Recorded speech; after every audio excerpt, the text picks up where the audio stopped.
All right, we'll get started. Thank you all so much for joining us today. I'm Jen Kuhl. I'm the Policy and Campaigns Lead at the Canadian Association of Physicians for the Environment, which is a member-based national organization that works on research and advocacy at the intersection of human health and planetary health.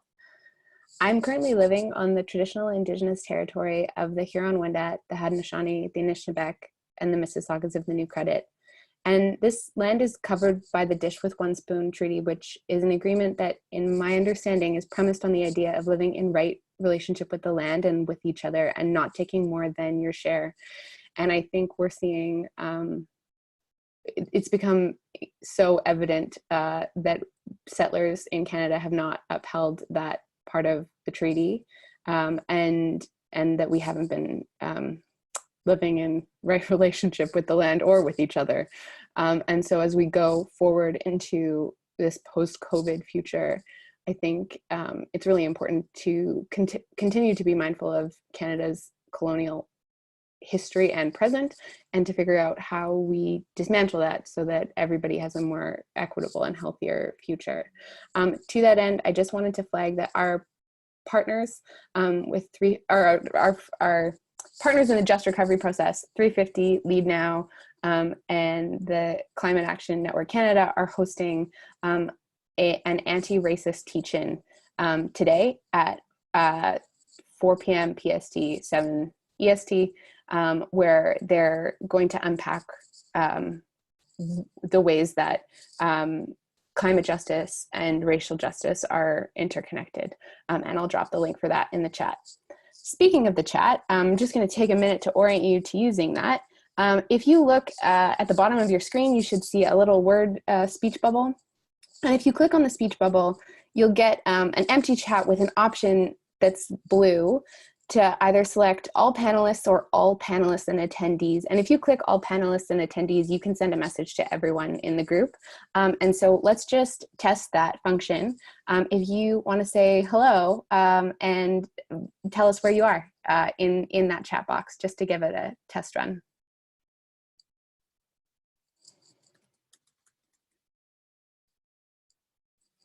Great. So we've got somebody in Richmond.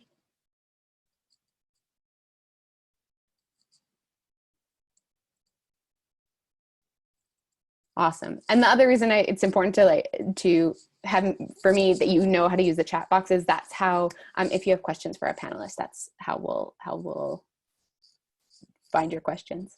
I'm delighted to, it's so exciting always to see where everybody's calling in from. Okay, I'm delighted to briefly introduce our three panelists today.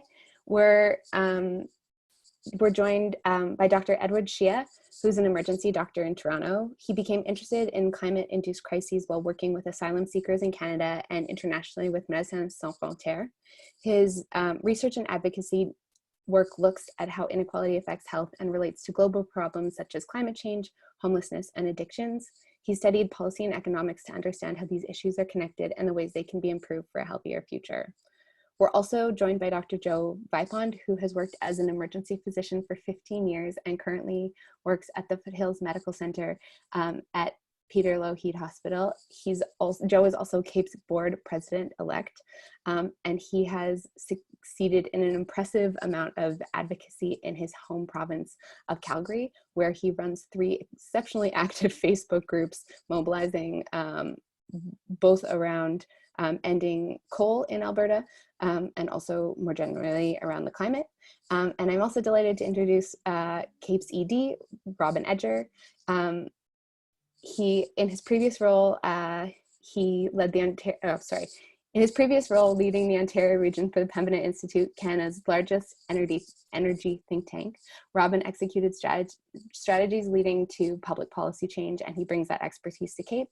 Prior to that, he practiced law in a government relations and strategy practice group, and was also a senior advisor to Ontario's Deputy Minister of Health.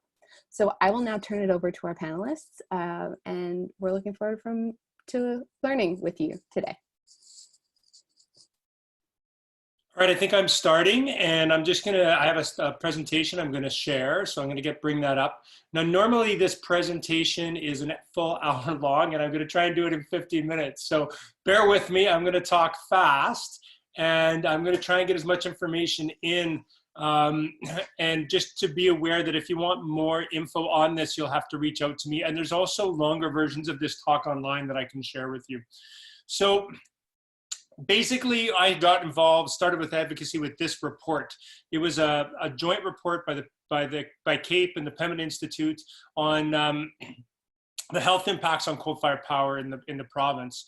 And I was basically just an advisor on this. I wasn't an author or anything. But once the report came out, it became obvious that it needed to be hawked out there. So it just didn't become another report sitting on a shelf gathering dust. And so with my MD behind my name, I became that spokesperson and also that strategist. And so we worked for 3 years, and this is what resulted. On November 22nd, the Alberta government announced an Alberta coal phase out so that no coal will be burned in the province beyond 2030. So we took about a month off, and then I gathered 24 environmental organizations from across the country, predominantly in Saskatchewan, New Brunswick, and Nova Scotia, the other coal burning provinces, and we launched the Canadian coal phase out. And so 11 months later, this was announced, almost to the day. And so now, with the work that I've done, I've had an impact on 9% of Canada's GHG emissions. So 9%, that is crazy. And I should probably just retire. But to be fair, those are the 9 easiest percent. And now it all just gets harder from here, because really, we're going from systemic change to now having to deal with behavior change and dealing at a more granular level. So some of the other campaigns I've been involved with, we worked on creating this office, the Office of Sustainability Alberta Health Services. This was a very different campaign in that it was all behind closed doors. It was all done in meetings. There was no public face to it. But now we have Alberta Health Services, one of the top 5 employers in Canada, 14.7 annual organization, billion-dollar organization, now finally has an Office of Sustainability, and it's even survived the Kenney government. So it's got some legs to it. And more recently, I've been involved in trying to convince people to wear masks. This op-ed published on April 3rd preceded Theresa Tam's announcement that we were allowed to wear masks by 3 days, and then we've gone on to push for mandatory masking. And as I was mentioning to a panelist today, the Toronto TTC announced that mandatory masking will be taking place on the transit system there. So those are the campaigns that are going to inform what I'm about to tell you. And basically, these are all things that at the beginning, we were told we couldn't do. There's just no way you were going to win any of these. And I love this quote. It's actually from a kid's book that I was reading with my family. And when I heard this quote, I'm like, that's got to be like a famous quote, because it makes too much sense. But in reality, it just is amazing. When the impossible becomes merely difficult, that's when you know you've won. And I can't tell you how many times I've been told everything I've tried to do is impossible. So let's talk about how to make the impossible just merely difficult. So there's 7 lessons we're going to talk about, actually 8. Select the right target, make many partners, meet with anyone and everyone, perfect your messaging, listen to your critics, creatively use the media, own the social media, and start again at number 1. That's the new one that I've just added, which is why it now has to be 8 lessons. So select the right target. It's really important that this is the most important step, because if you if you go for an unachievable target, you just won't win. So what are you looking for? You're looking for this sweet spot. And this is my very fancy graph that I created with a ruler and a pencil. What you're trying to do is find this sweet spot between the difficulty of achieving and the magnitude of the impact. So you want something that's high impact, but not that hard to get to. Something like a coal phase out. You can imagine if we had decided to take on getting rid of the oil sands, that would have been very, very hard. Very impactful, but very, very hard. It would have been hard because there's lots of jobs associated with it, lots of government revenue associated with it. And basically, we would never have won. But the coal phase out was perfect because there are easy replacements. There's not a lot of government revenue. There's not a lot of employment associated with it. And So therefore, we managed to make it happen. So that's why we chose coal-fired power as our initial target there. Make many partners. We basically reached out to anyone and everyone and just to see who wanted to be on our team. We've done this with all of the campaigns that we've done. And so with our Alberta coal phase out, these were the 4 main partners. But over the span of those 3 years, every single group that we talked to said, do you want to be one of our key partners? And at the end, we had 42 different organizations that were willing to sign on to this open letter. And so this showed the world, showed Alberta, that there was a broad swath of the society that was supporting of this, especially health organizations, which are highlighted as those 8 logos, but then as well as businesses, environmental organizations. And yes, that is my mom and my daughter and the photo in this full-page Globe and Mail ad. That's what you get when you run a campaign. You can do stuff like that. Meet with anyone and everyone, and meet with them multiple times. You never know who's going to be your ally. Sometimes you'd be surprised that someone who you may not think may be on your side actually ends up being there. And sometimes it takes multiple meetings, and I'm sure Robin's going to speak to this. It's really about building relationships, and sometimes it takes multiple meetings to build that relationship. I have a memory of meeting with Jim Talbot. He was the previous Dina Henshaw, the Chief Medical Officer of Health for Alberta. And the first time we met, he actually flew down from Edmonton to Calgary to meet with us, which was quite an honor, but also horrific if you really care about climate. And in that meeting, he was kind of distracted. He had his own agenda. He barely listened to us, and we were kind of distraught at the end of it. The second time we met with him, but maybe 6 months later, he was like, this is interesting. I want to know more. Tell me more. And the third time we met with him, it was also with the Ministers of Environment and Health.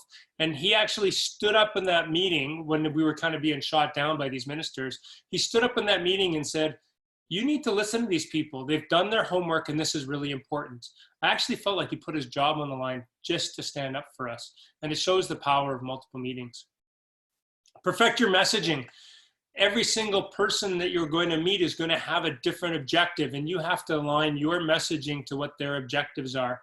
If you're a politician, you probably care about 2 things, getting reelected and money. So you have to message to those 2 things. If you're a member of the public, you have to message it in what's in it for me. What about your campaign is going to personally impact them? And that's really important, that you tailor your message to each person that you meet with. Listen to your critics. This is important for 2 reasons. First of all, you may be totally crazy, and therefore, if your critics have some very valid concerns, then maybe you're not walking down the right path and you need to reassess it, or maybe you need to readjust. More commonly, I found that your critics may have a bunch of arguments that aren't really based in reality, but you have to frame responses to all of those arguments, because let's face it, critics are loud and often they're powerful. So you need to have a really good response to that. One of the things that came up is people came to us and said, you know, with the coal phase out, Ontario's already phased out all their plants. So is there any evidence that they've had better health impacts from that, better health outcomes? And we thought to ourselves, that's a good question. And so we looked at the smog advisory days for Ontario. We noticed that in 2005, there were 57 smog advisory days. The coal plants closed down in 2014. In 2013, there were 3, and in 2014, there were 0. And so you could really see those smog advisory days dropping with time. And that helped us to create this story, because we basically compared downtown Toronto to downtown Edmonton, looked at their pollution, and suddenly the big smoke wasn't that smoky, and our good, clean prairie air wasn't that clean. And this was a front page story above the fold. It was a thrilling day. So we created news based on listening to our critics. For masks, there's so many people that have criticisms about whether we should be wearing a mask. And this is a wonderful FAQ that was developed by one of the masking partners that basically answers every single criticism that's out there. Own the media. The most important 3 letters in news is new. what you have to do is create new information. You have to give them something that's got some tension in it, something that is going to draw people in. And so there's a real art to creating a news story. You can write op-eds. Anybody can write an op-ed. They're pretty simple. But after a while, a simple just coal is bad op-ed wasn't enough. So we had to create our own stories. We invited a bunch of politicos to a meeting, to a panel discussion as to whether we should be phasing out Alberta coal. And this cost us maybe $300 to rent the room and get a sound person in there. And only 80 people showed up. But what was amazing is like 40 of those were media. And so we had a massive media story on this. We created the news. And so this ran all over the radio and the newspapers the next couple of days. Just keep going through that. And one thing you can also do is if you can take out an ad, like this ad we did for the Alberta election, if you put out a news release, your ad can become the story. So not only is it cool that we have this ad here, but it's really a cool story that a bunch of doctors put their money together to put this ad out. And so we actually had multiple news stories, including TV spots, about the fact that we took the bold action of taking out these ads. And we've seen this over and over again in our campaigns. Own the social media. So social media is where a lot of information goes out there now. You need to have a social media presence. You need to have a web page, and the web page is really good for archiving things that you've done, like your media, background research, announcing events, getting people involved with donations. So that's kind of the role of your web page. But then on your social media, you want to have things rolling out every day to keep people excited about this wonderful coal phase out, or excited about how mandatory masking is rolling out. And then once you've won your campaign, go back to zero, go back to one, find a new target. Sometimes you can base that new target on your old target, and you can incrementally shift things, like going from an Alberta coal phase out to a Canadian coal phase out, or going from allowing us to wear masks to asking for mandatory masking. And that's exactly what we did there. And going back over the 8 lessons: select the right target, make many partners, meet with anyone and everyone, perfect your messaging, listen to your critics, creatively use the media, own the social media, and then start again at number 1.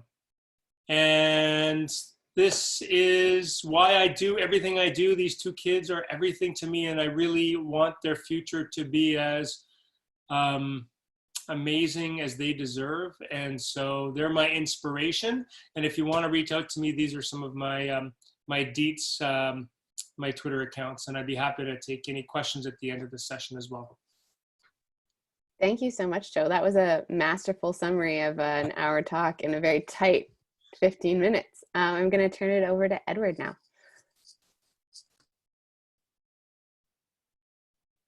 All right, thanks so much for that, Joe.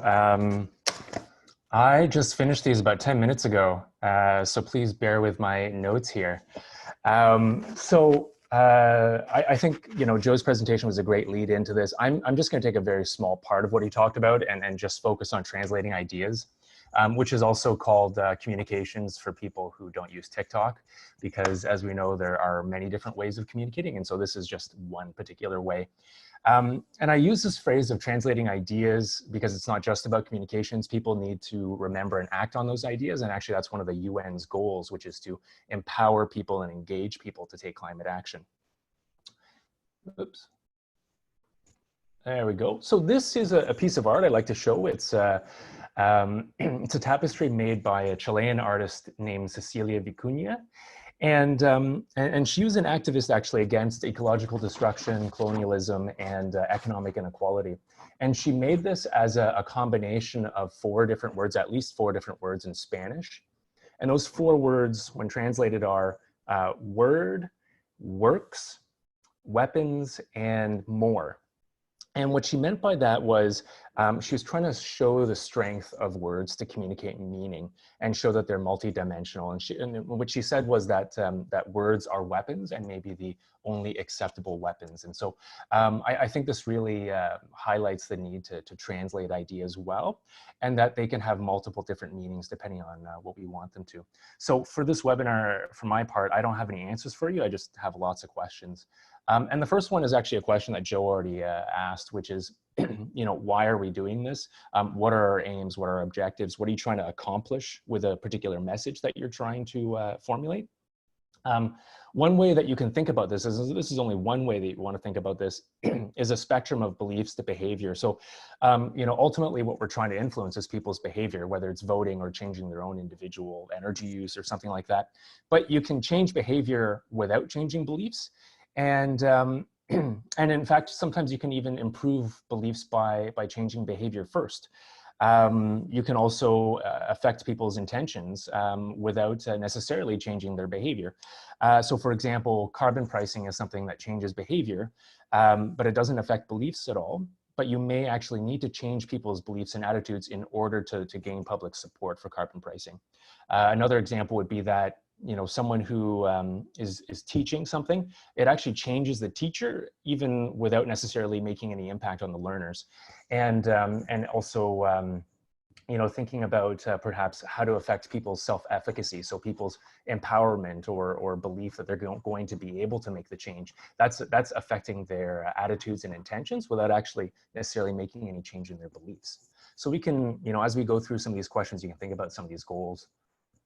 And I'm going to get into the question. So this is just something for you to think about. Jen, I don't know if people can actually communicate it all. Maybe we'll save that for the Q&A at the end.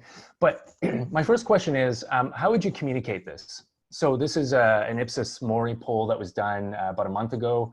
And the top two results there, the first one is governments must act on climate change. The second one is climate change will affect or influence my vote.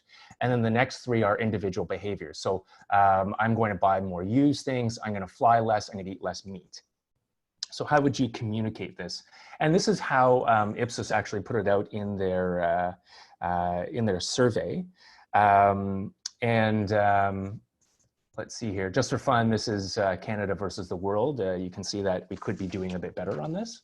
So the second question is, and this is also from their survey, that one of their questions was, to what extent do you agree or disagree with the following? In the long term, climate change is as serious a crisis as COVID-19. So I just want to ask, how would you communicate this? Is this what you would say in the long term, climate change is as serious a crisis as COVID-19? And just for fun, again, here are the results. Again, we could be doing better. And then the last question, I want to just give everyone 10 seconds to think about this. Imagine that you're running a campaign, and I would like you to finish the sentence. So climate change is a blank. So you could answer that using the same chat function that we used before by typing your answers in that chat box. Thanks, Jen. For sure. Just going to give it a few more seconds here. And sorry, I can't, I don't think I can see the chat, but. Oh, okay. Oh, wait, maybe I can. We've got existential crisis, okay. public health great. crisis, existential Everyone can threat. see that. Perfect. Yeah, threat to health. I'm going to give an example here, and this is actually from a survey that was done in Alberta. It's called the Alberta Narratives Project. And I would like you to choose which would work better of these two options. So, this is actually thinking of an Alberta audience, but climate change is an immediate threat or climate change is an emerging challenge. And Jen, I don't know if we have a poll ready that we can put up for that. Yeah, I do. I'm excited Awesome. to try. Very cool. So you should be able to, yeah, there you go.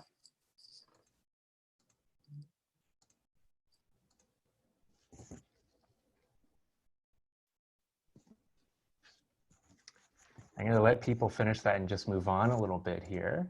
So the first thing I'm going to talk about in response to these questions I raised is about norms. So what are norms? They're basically the social rules that govern how we behave.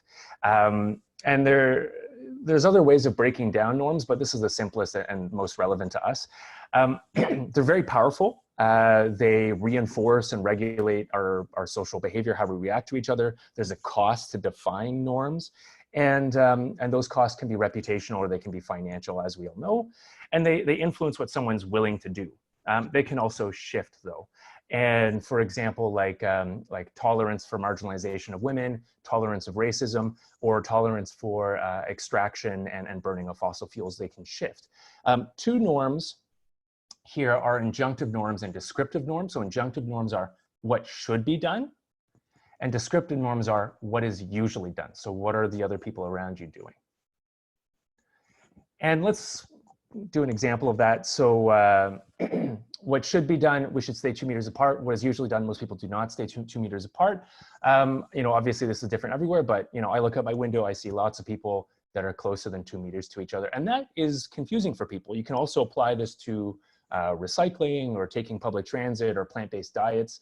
We look around and we see what others are doing. We don't like to follow rules that other people are not following.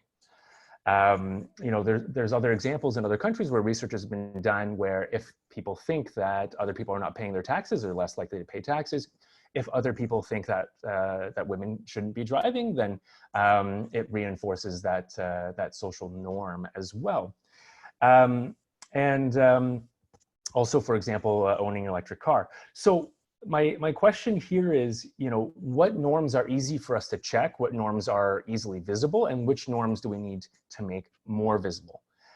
This is an example from the UK where a hospital system wanted to save electricity. So they wanted to get people to turn off the lights. But they found that no one actually cared about saving electricity. So instead, they paired that with a message of patients sleep better in the dark. And that actually helped increase uptake by quite a bit. But you can think about examples from your own experience, and there should be lots. So let's go back to this again. 6 in 10 think government must act now to combat climate change, yet many are unwilling to change their own behaviors.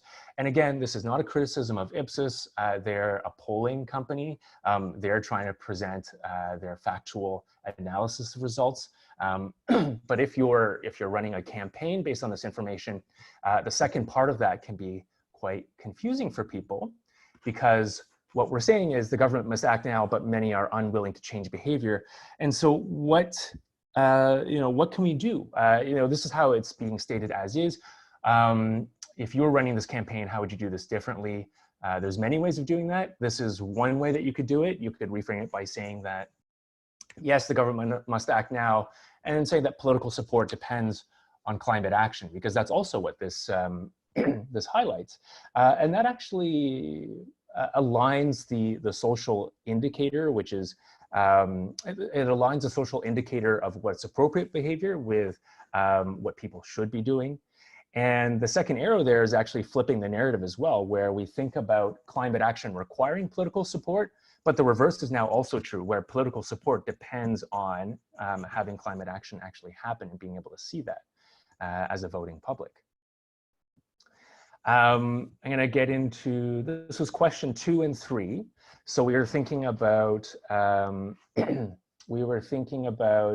what, the phrase, in the long term, climate change is as serious a crisis as COVID-19, and climate change is either an immediate threat or emerging challenge. How would you frame that? Jen, are we able to see the results for what people said for that one? I'm actually really curious.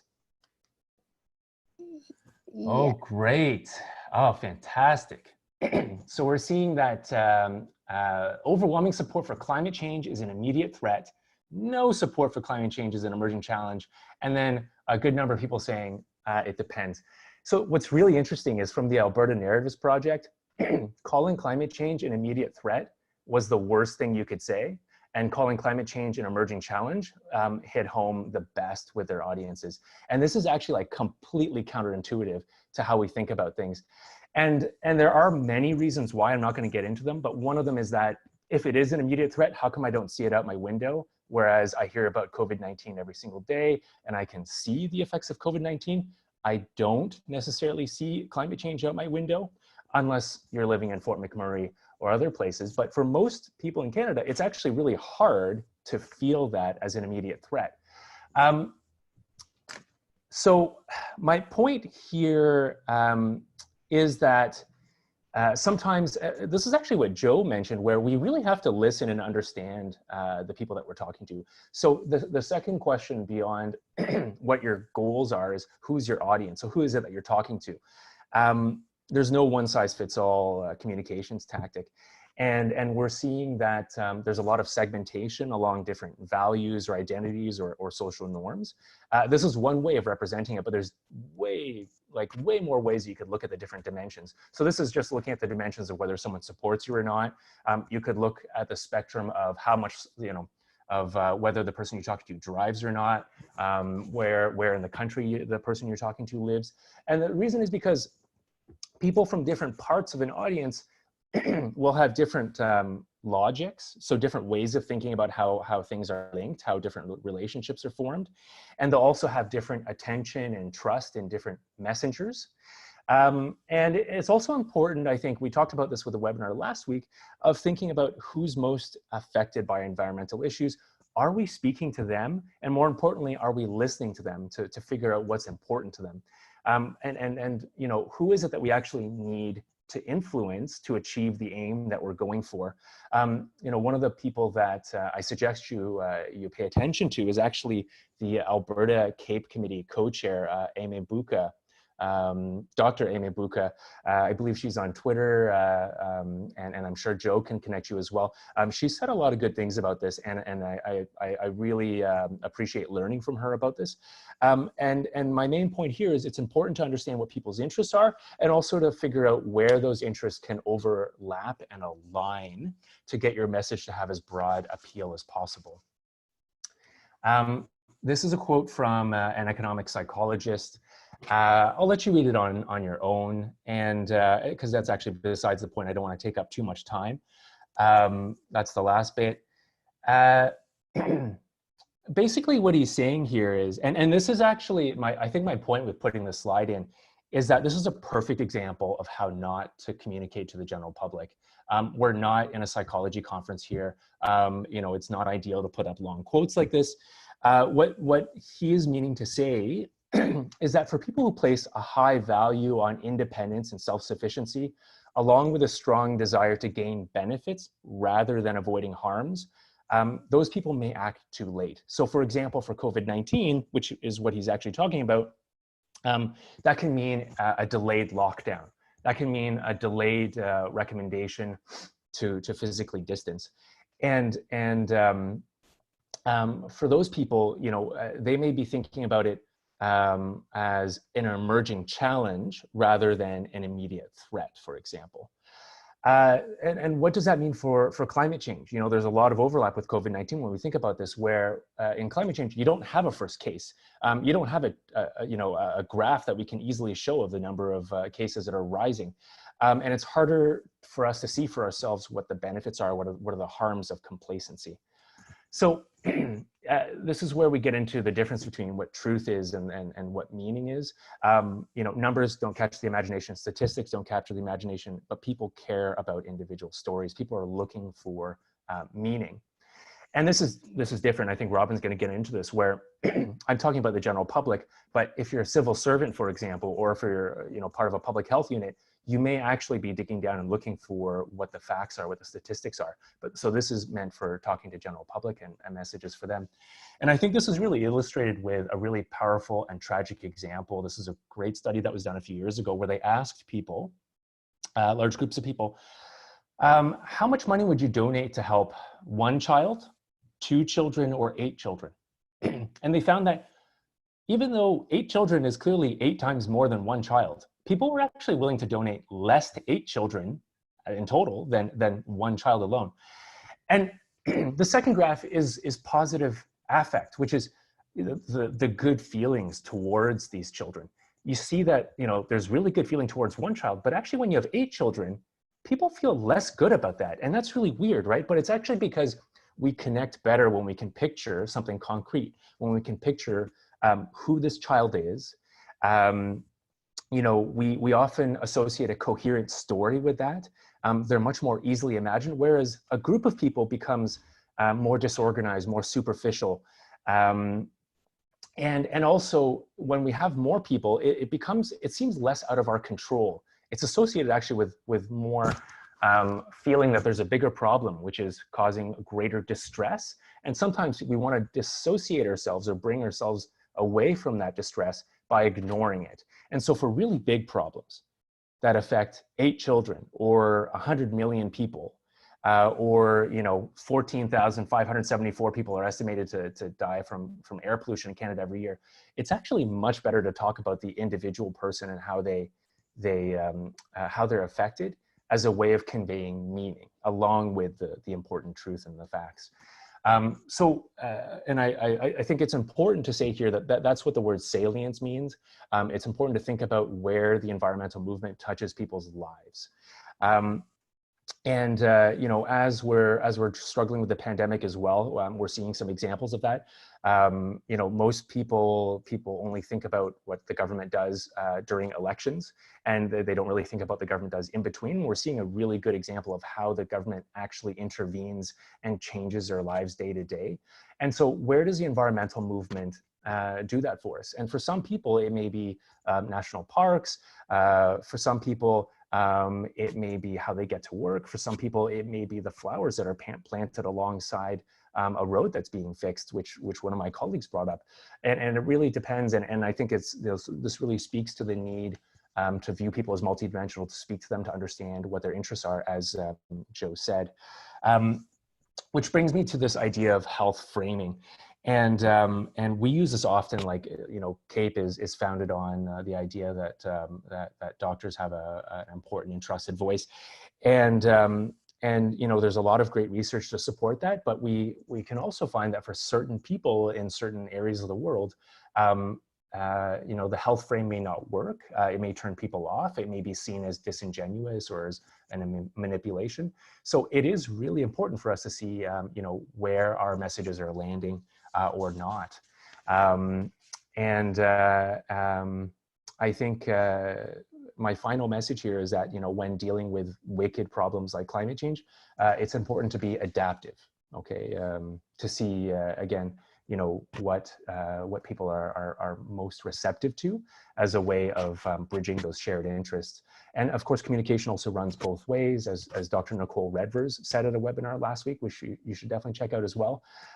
People are important sources of information, important sources of different forms of knowledge. And before we can translate our ideas, we need to know the language that the other person is speaking in order to do it most effectively. Thanks. Thank you so much. All right, and turning to our last panelist, Robin. Oh, you're muted. Sort of the story of my life these days. Thanks so much. Thanks, Joe and Edward, for leading us off.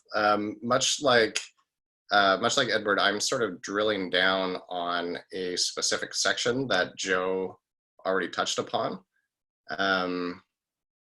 And I'm going to be drilling down on the government relations 101 side of things. So we're going to talk about the basics of direct interaction with government policymakers. And as Jen mentioned, my background is as a civil servant in the Ontario government.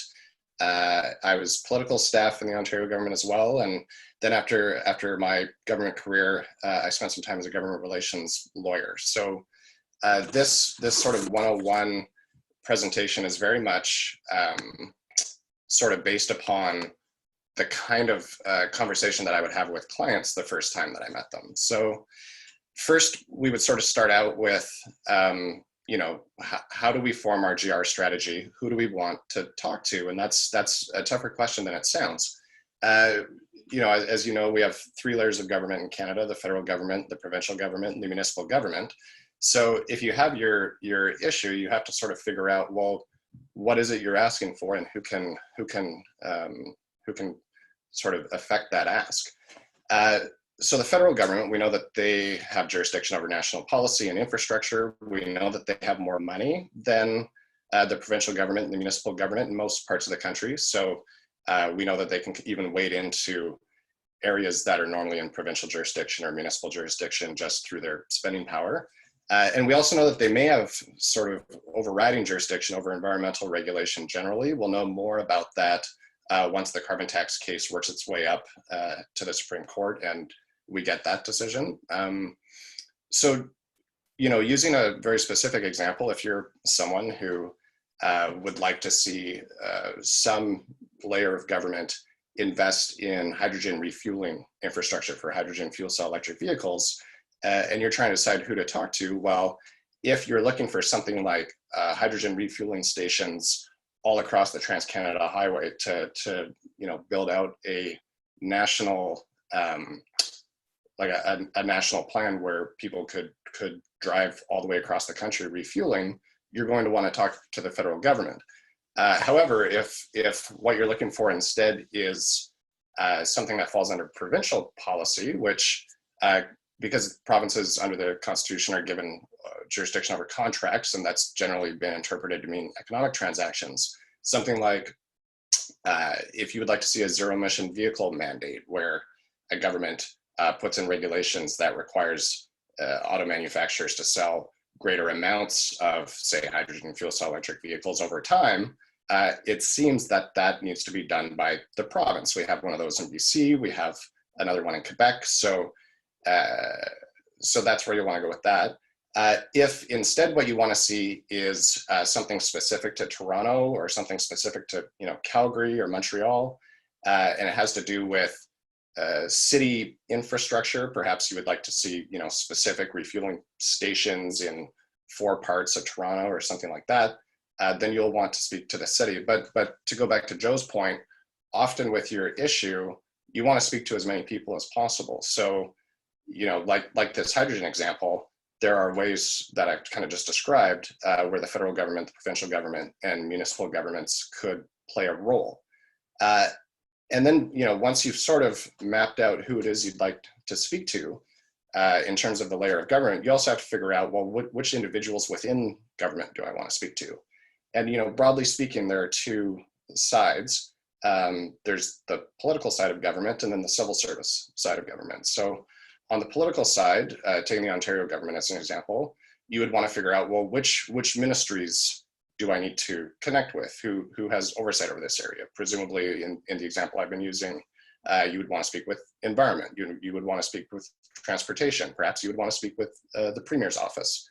So on the political side of things, you'll know that there are ministers that are in charge of each of these ministries, and they're going to be difficult to get meetings with, but they do have political staff who surround them who are very influential. And if you're able to get meetings and make your case to the political staff for these ministers, that is sometimes how you can make change happen. You may also have an issue that connects with a specific location.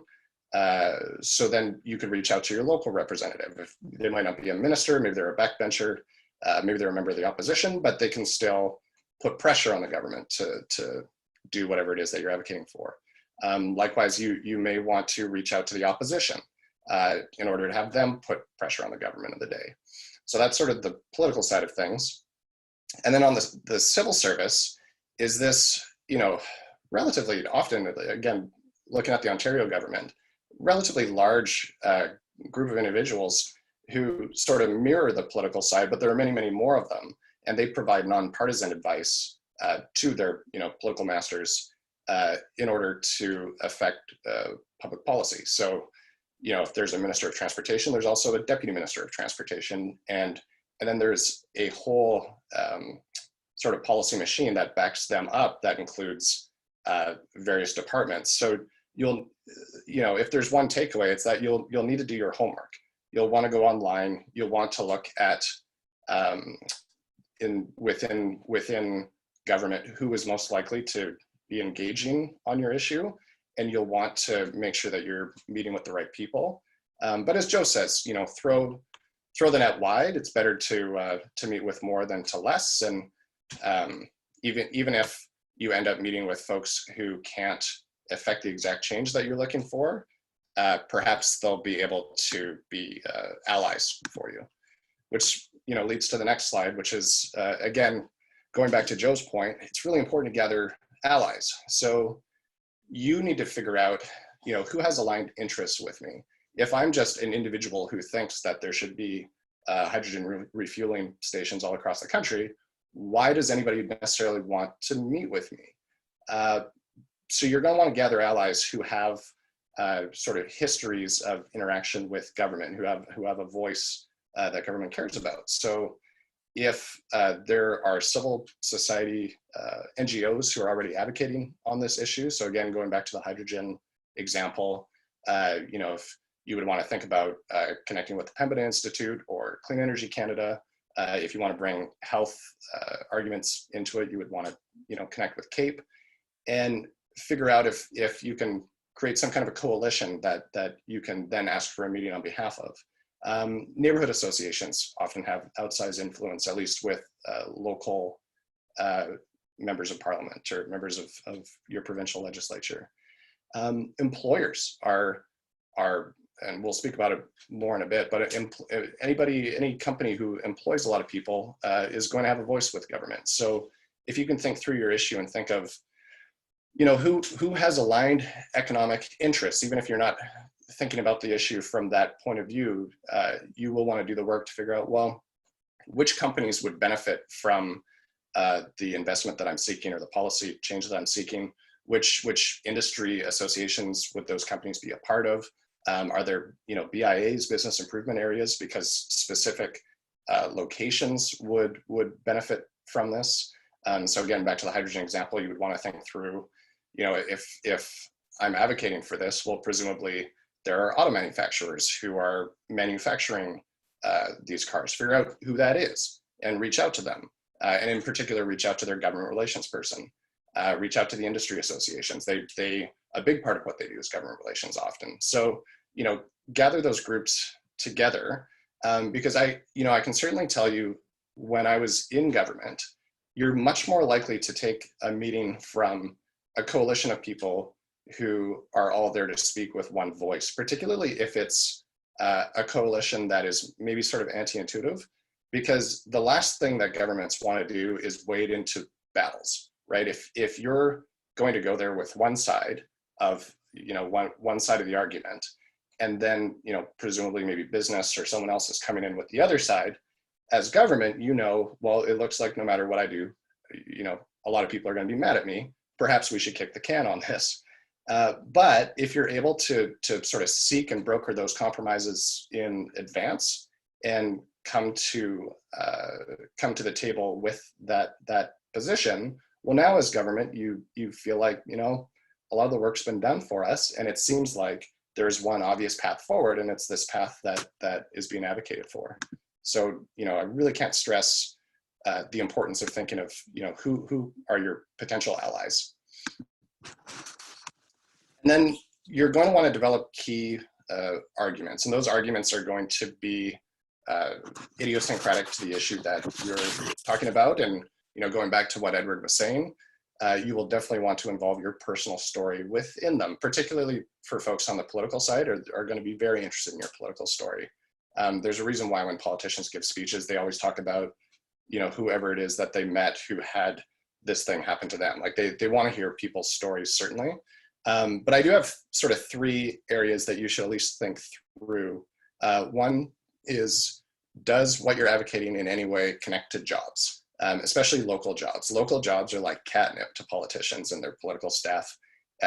There's cross-partisan consensus that more jobs is a good thing. So if you can connect what you're saying to economic growth and in particular provide some sort of credible jobs numbers, that's going to be tremendously helpful for you. Second, and Joe spoke to this earlier, is issues that concern their voters, because there's also cross-partisan consensus that every politician would prefer to win the next election. So if you can, whether through polling information or something else, if you can make clear to them that what you're advocating for is in their best interests electorally, that's very, very powerful. And, through a lot of folks' hard work, environment and climate is really starting to get there. We at least at the federal level, and perhaps with the exception of the federal conservatives, there is now cross-partisan consensus that environmentally concerned voters, each of those other parties need them as part of their voting coalition. That's important points to make. And I think even the conservatives, many of them think that they need to at least play defense on the issue. And so, yeah, anytime you can make clear that there's electoral benefit, I think you should do so. And then thirdly, if there is a way, especially when you're talking to government, if there's a way to connect your issue to, you're doing them a favor by helping them head off an issue that they will one day have to manage, a potential scandal or potential embarrassment.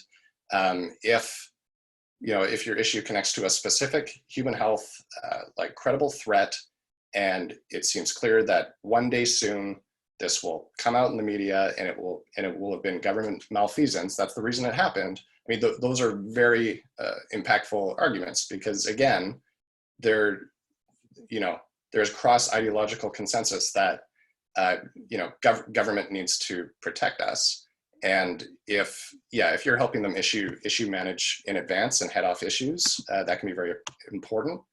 And yeah, I've laid out some best practices. Rob, go ahead. Sorry, can you hit share screen? Because we actually haven't seen your slides. Oh, and my goodness. I wasn't clear that you had them because you were giving such an engaging talk as it was, but for this one, it sounds like we should see it. I thought I had shared screen. Sorry. No problem. Well, I'm happy to share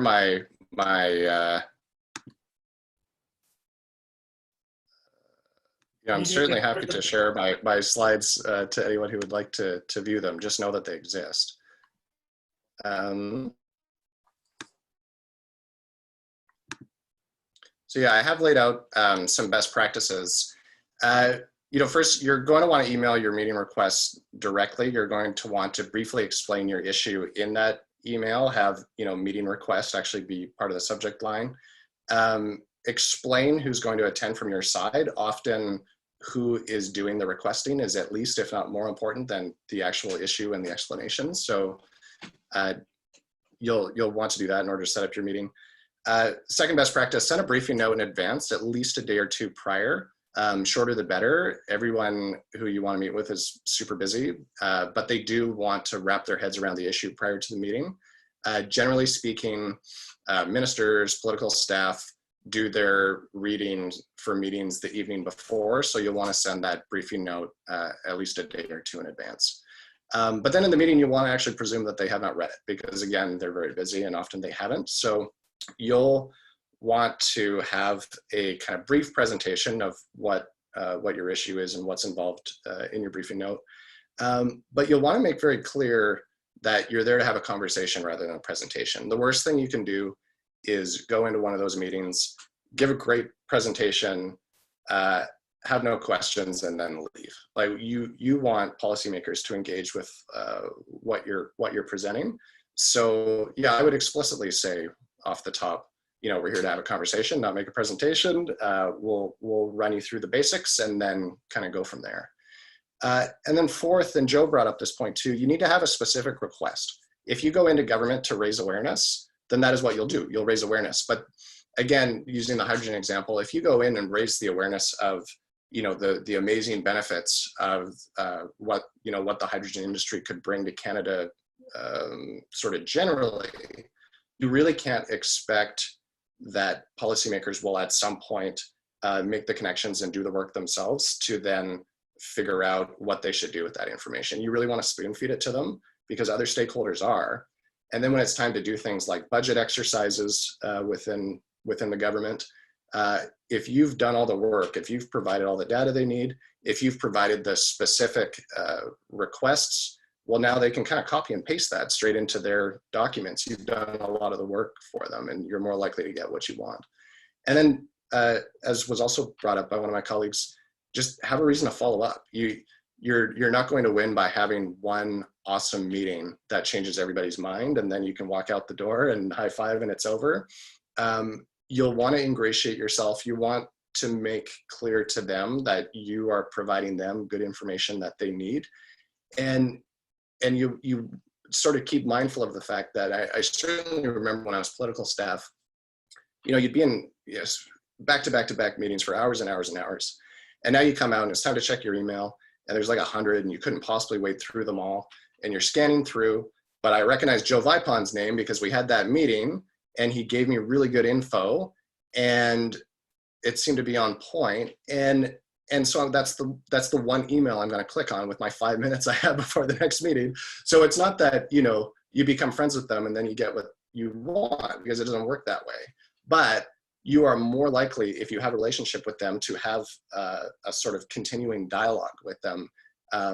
Because yeah, the better the relationship you have, the better the relationship you will have, and the more chance you have to advocate. You know, as much as what you say in the meetings really matters, it's that, like, being able to flip emails back and forth, being able to pick up the phone and have them answer your call. And it's those kinds of things. It's when they're at the point where they're putting together their budget ask and they've got a question and they know to pick up the phone and call you and you've got the answer. Like that is how you make change. So the last question I was going to make, or the last point I was going to make was that I know, you know, I sort of said throughout, do your homework, do your homework, do your homework, but it's actually very difficult to know when you have an issue, what level of government you should be talking to and who within that government you should be talking to. So yeah, feel free, if you're a member of CAPE, give me an email, explain your issue. And yeah, I'm happy to, you know, give you some quick thoughts on who you should be talking to and when and why and things of that nature. So please don't hesitate to reach out. And with that, I'll end the slide deck that none of you saw. Thank you for your time. And yeah, happy to take some questions. Hey, Robin, can I underline something that you just said that I think is really important and I think needs to be overemphasized? You never go to meet with a government person or even with anybody with a problem. You always go and meet them with a solution that's already developed. And they may not even know that they have this problem, but you're coming there and saying, hey, this is the solution to the problem you may not even know you have. Because really, if you're just going there with the problem, you're probably just whining, and they have no time for that. There's a question in the chat that I'm going to try to summarize, which is, we're seeing an unprecedented global mobilization around the defund the police demand. And that's been a huge shift in the discourse and public support for that ask. So what lessons can we learn from this current wave of mobilization when we think about what makes a realistic demand? I can try taking that on. I think politicians generally and policymakers want to be, they're generally not leading, they're generally following. So if the population is ahead of the politicians, then those politicians will try and get in front of that parade.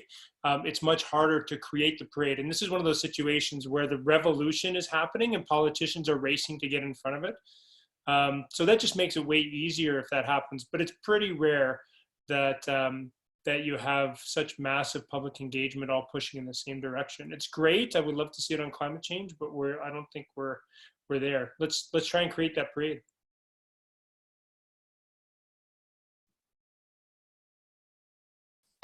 Okay, we're almost at the end and we don't have tons more questions. I have a question about what's the thing that keeps you you answered it a little bit, Joe, but like, what's the one thing that keeps you coming back to this work even when you're running up against major challenges in the conversation? And that's a final question for everybody. Hey, sorry, I was just jotting down some notes for myself. I just wanted to address the last question. So I just want to slightly push back against the word realistic. I think governments reorient funding all the time, and I think, you know, communities that are affected by racism, for example, have an unmet need. And it's really the government's responsibility to meet that. And so I think in terms of realistic, it's really just a lack of imagination of where we could potentially take this, because it does apply to, you know, every other essential service or program that the government provides. And I think it's, it's engagement and questions like that, and being able to chat with people in the movement that keeps me going. So I'm really glad for this conversation. Yeah, and I think for me, we do have successes. We've seen successes either personally. Joe has had successes. Cape has had successes. So even though we're fighting, the most important issue, but arguably the toughest one in human history in terms of reorienting our entire economy away from fossil fuels, when you break that issue down into its components, we've had a lot of success on those components. And even when you broaden back out to the broader issue, the kind of swing that we've seen in public engagement and public polling, public support, as a result of the Greta effect or for other reasons, has been really heartening. So I think sometimes it is easy to want to give up when you are looking at an issue that's as huge and seemingly unsolvable as climate change. But I think as long as you break it down to its components and realize that we are having these victories along the way, then you can kind of set those signposts out to get to where we need to go.